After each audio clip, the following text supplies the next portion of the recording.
We'll just see though. I got to go back and talk with the team and see what makes the most sense. That's really all it boils down to.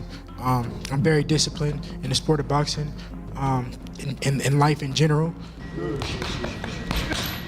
It's getting to that point, but if it makes sense, it makes sense. The numbers, I know when the numbers come out, the numbers did very well. The gate did very well. I proved that I'm a draw in the sport of boxing. I proved that the people want to see me. They come out, they support. The same thing that we talked about we were going to do in the DMs before you picked Jermaine. 2026, you're doing it. We need to get him back. Promise? Remember, you promised. You're the promoter. Well, I got you. Listen, in the DMs, I got your word on it. All right, just stand on it. So look, handle that business, okay? I don't know. You know what I mean? You know, Devin's season. I just seen something the other day. Keyshawn was saying it like, you know what I mean? He was calling Devin out when he knew he wasn't even ready. You know what I mean? He was calling Devin out when he was 5-0, knowing he wasn't ready. So that season just... Devin Haney has openly demanded that Keyshawn Davis send the contract, issuing a clear warning that once they step in the ring, he will break him down in dominant fashion and prove the gap in levels. Come out swinging, come out wild like he does, but you know, I'm gonna break him down. I'm gonna crush him. I'm gonna step on him. Keyshawn Davis and Devin Haney have shared a heated rivalry for years, one fueled by pride, ego, and competitive tension that has steadily grown with every interview and public exchange. Around Shakur as an amateur and shit. So Shakur introduced me to Floyd, Devin Haney, all that type of shit. So there's a hell of times I'm around Devin Haney and we 24 fitness playing basketball, regular shit before niggas became celebrities type shit, or just who we are today. And it just never showed. Nigga never even looked me in my eyes. Nigga never showed me respect. Like nigga never. Shakur always like, yo, this nigga Keyshawn, this, that, third. He be like, for real, that nigga still a kid. And like he just never gave me my respect. He sent you. You know what I'm saying? So it's like, big nigga, you know goddamn well. Now I'm here, nigga, and everything Shakur been saying, nigga, I lived up to it and then some. What you talking about? And he still like, his father used to. It's crazy because. My beginning of my professional career, his father used to be like, oh shit, the businessman. What's up with you? Like that. Keyshawn Davis has stated that fighting a steroid user changed his outlook on boxing entirely, claiming it opened his eyes and exposed what he believes is a softer side of Devin Haney. I was steroids and it changed his whole career. It changed how he talked. It changed everything.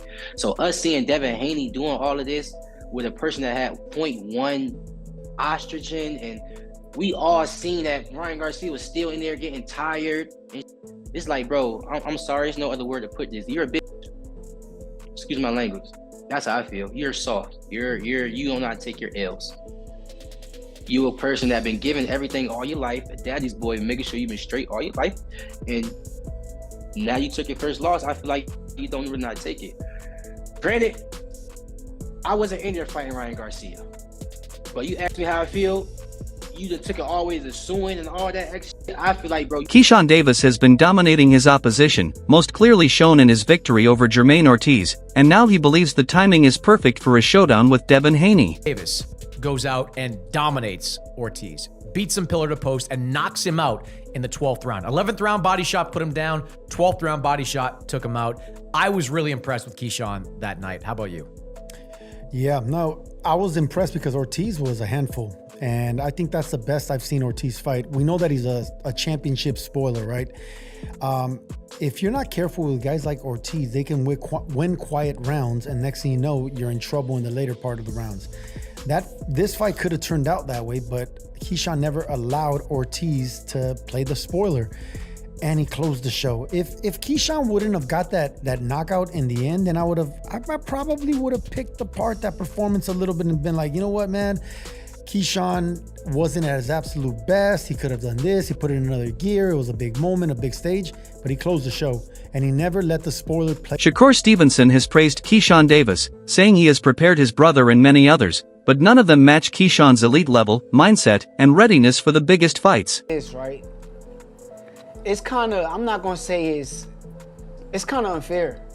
What you mean? It's unfair for these fighters to the point where that's really my brother, and we could really help each other and prepare for these fights. So when he going out there... Trainer Tommy Small shared his perspective on the growing tension between Devin Haney and Keyshawn Davis, emphasizing how timing and readiness play a massive role in boxing. He recalled how Keyshawn was calling Devin out early in his career, even when he was only 5-0, suggesting that Davis may not have been fully prepared at that stage. For Smalls, that moment showed how experience and seasoning matter before stepping into elite challenges. Still, he acknowledged that both Devin and Keyshawn have been in the sport around the same time, which makes their eventual clash even more intriguing. Smalls believes it will be a strong fight that fans truly want to see. He also questioned whether weight could influence the outcome, noting that he originally thought Devin Haney and Shakur Stevenson would meet first. Either way, he sees the matchup as inevitable and exciting. For me, so it is what it is, you know what I mean? I gotta see everybody above me. You know what I mean? If you're not above me, I ain't worrying about you. If you got one of them belts, I'm on that ass. You know what I mean? Do you like to hear that? Like hearing more guys at 140 or the big name dudes jump into your division? Yeah, big name. I thought you was about to say just, I don't want just anybody just moving up to 47. Ain't gonna do nothing but get crowded, but the bigger names ain't doing nothing but making more opportunity. You know, they gonna be, everybody's scanning each other. And them coming up, they gonna have to be looking for somebody that's above them. You know what I mean? So it is what it is. I'm ready to get it on. In your opinion, who wins that fight if it were to occur? Out of who? Devin and Keyshawn. I don't know, man. I don't know. Keyshawn was saying it like, you know what I mean? He was calling Devin out when he knew he wasn't even ready. You know what I mean? He was calling Devin out when he was 5-0, knowing he wasn't ready. So that season they play a part. You know what I mean? But they both been in the game about the same time, man. It's gonna be a good fight. It's gonna be a good fight for sure. Do you think the weight is gonna play a role? I honestly thought Devin and Shakur would end up fighting first.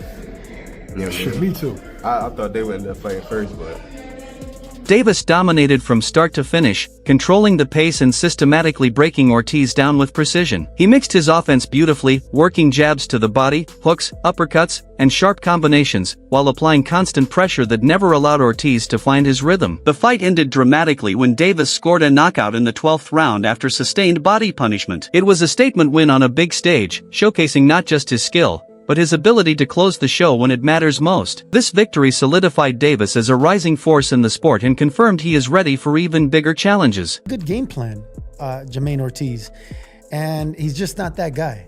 He's come up short now 3 times on the biggest stage possible. No shame losing to Loma, Lopez, and Keyshawn, but when you're getting knocked out in the last round, that's when you start questioning your stance in the top of the game. But that's credit Keyshawn, man. He closed the show and he looked incredible. I thought Keyshawn was really good.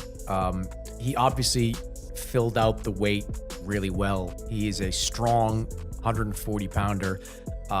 Body work has become his MO.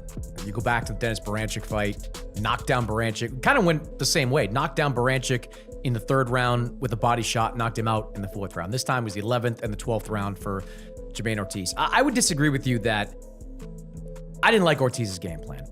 I thought he should have moved. Analysts believe that by 2026, one of the most compelling fights in boxing could be Keyshawn Davis versus Devin "The Dream" Haney. For years, tension has been building between Davis, his brothers, and Haney, with constant verbal exchanges fueling anticipation. While Haney has been linked to names like Gervonta Tank Davis and Mario Barrios, many argue that a showdown with Keyshawn would be far more entertaining and financially lucrative. Davis, already a champion at 135 pounds, has delivered performances that many fans found more exciting than Shakur Stevenson's, and his rise has shifted conversations toward bigger, more explosive matchups. Keyshawn Davis brothers, and Devin "The Dream" Haney. I believe in the 147-pound division that a Keyshawn Davis versus Devin Haney will be just as interesting, just as lucrative than any of those fights that we mentioned. A potential fight with Rolly Romero, potential fight with Devin Haney and Crocker. I think Keyshawn Davis and Devin Haney would be a way better fight than that.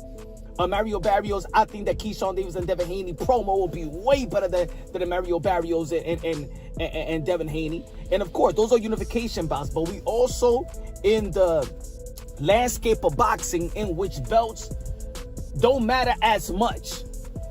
It don't matter as much. It matters, but it don't matter as much. Keyshawn Davis was already a champion in the 135-pound division, and where he performed very, very